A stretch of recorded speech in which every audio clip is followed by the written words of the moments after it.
Disclaimer.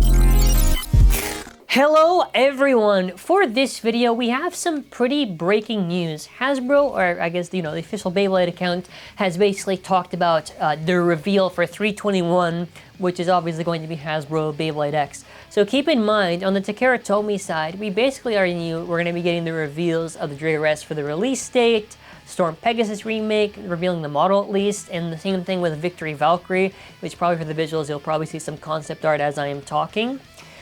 For the Hasbro side, there is some big speculation on what they're going to be doing. So this video I want to serve for the purpose to recap everything that we know, what we can expect, and any final predictions. However, before we continue with this video, mallofbays.com. Yes, we have Beyblade X and Beyblade Burst products. It is an optional way to support the channel. It does keep the channel alive, so I appreciate any support regardless. Hey, get a unicorn, or a Leon Claw, or an entry drawn sword, please. Get it off my hands.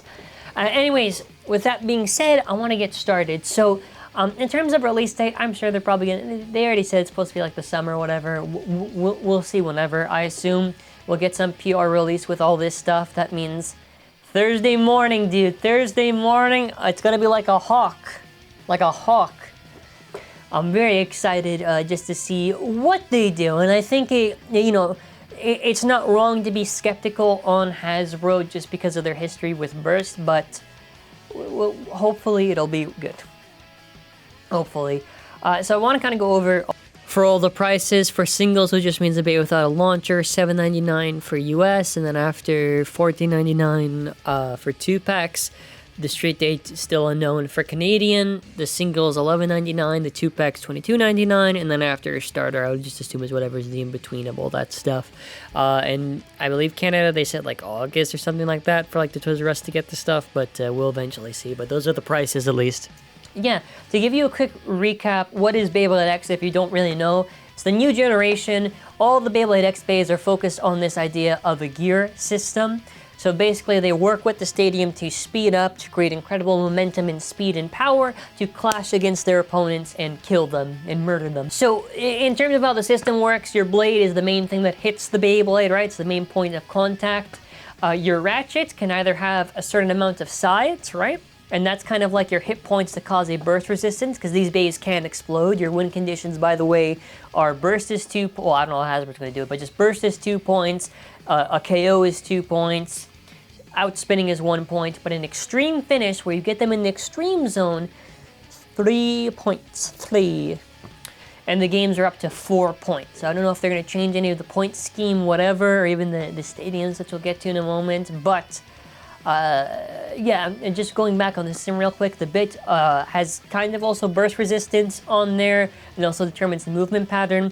To explode an X Beyblade, you basically have to cause them to twist to explode, but depending on your bits, if it has strong resistance, it takes a little bit more to do that. If it has weak resistance, it takes a little bit less to do that. But very curious to see what they're going to be doing. For an example, they are planning a lot of collaborations with Marvel and Star Wars. We have confirmation, for an example, Thanos and Iron Man. They're going to be doing a Beyblade, well, I don't know if it's going to be new bays or reskinned, whatever. I would assume probably new bays. A Thanos and Iron Man, a Venom and Spider-Man, and then after, what else? I think it's like Darth Vader and Luke Skywalker, which, it's whatever, I guess. But just to hit up on some of the other stuff we got confirmed, there's Knife Shinobi, Keel Shark, Chain Incendio, Arrow Wizard, Tail Viper, Sword Drawn. So these are like 2-packs that are confirmed. Obviously, the base contents we'll eventually find out. These are just listing names. There is Yell Kong, Helm Knight, Bite Croc, Sting Uni, Gale Wyvern, Tail Viper. So some new exclusives like Kong and Croc, and some other stuff I already mentioned, like the Shinobi stuff. But Steel Samurai, Horn Rhino, Heel Shark, Talon, Terra. So they have a lot of content planned over these first 2 waves, so very curious to see where this goes.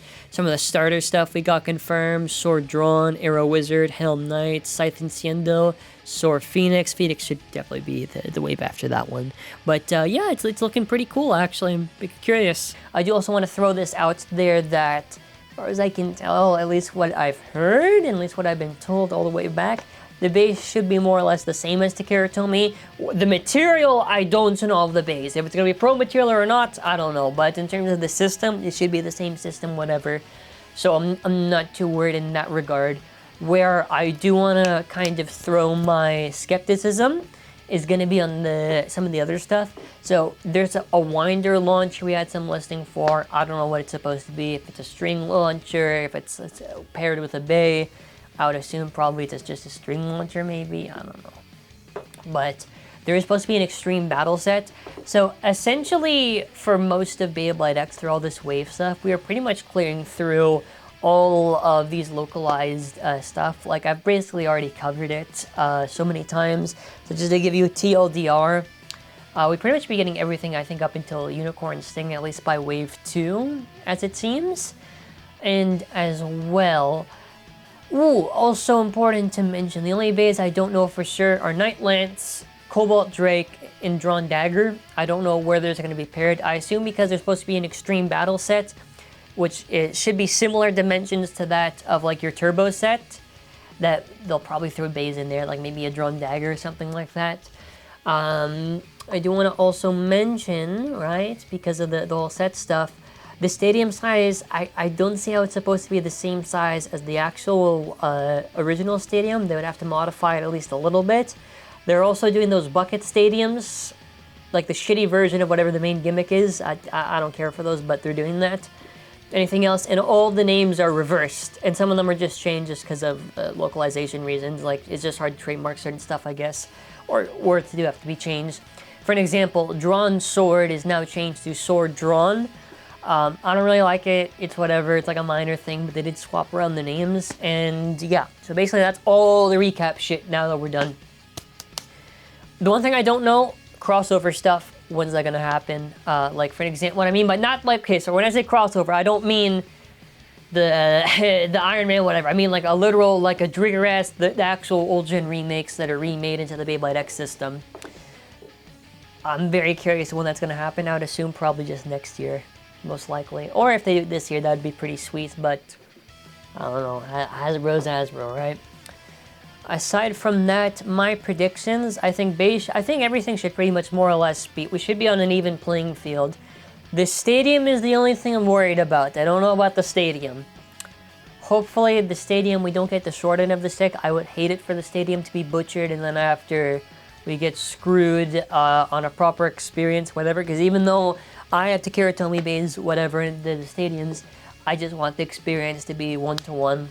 I don't like it that we basically have to deal with this thing where Burst was like suffering because so many people could only maybe get Burst stuff, and then after when Hasbro changes so much of the bays, it doesn't get fun to try to just collect them just because of the decline in quality. So I'll say, I don't know, I lean towards it should be positive because the exclusives, all this stuff, whatever. I should mention this, like, even if, let's say, the stadiums are nearly close, whatever, the base, and if it's the same, I still want to see the material durability, because if you want to understand the full context, there's a podcast I've done with Cake and Yuzuma talking about this, but essentially with extensive use, because Beyblade X, if you use it heavily, like I have, for an example, in a video I did, you know, it's not fun. So if Hasbro does a pro route, that won't be ideal, and I would really hope they wouldn't. I would hope they'd be smarter than that, so here's to hoping for the best. So let me know your predictions for Beyblade Day. I thought maybe we might get an English dub preview, but I thought, nah, that's way too early. Well, if it is, I'll take it, whatever. But yeah, let me know your thoughts in the comments. It's going to be exciting. If it's Wednesday night, which it should be, you're going to see your boy streaming on that night. I'll even try to call Yuzuma to get the live reaction. Oh, actually, wait. There's two Beyblade days. There's a Japanese one and there's the Hasbro shit. So the Japanese one, that's the stream on Wednesday. On Thursday, it's going to be some video in the morning, I guess. Depending on when they wrote it. I don't know. Anyways, thank you all for watching. Have a fantastic day. That'll be it for now. Take care and bye.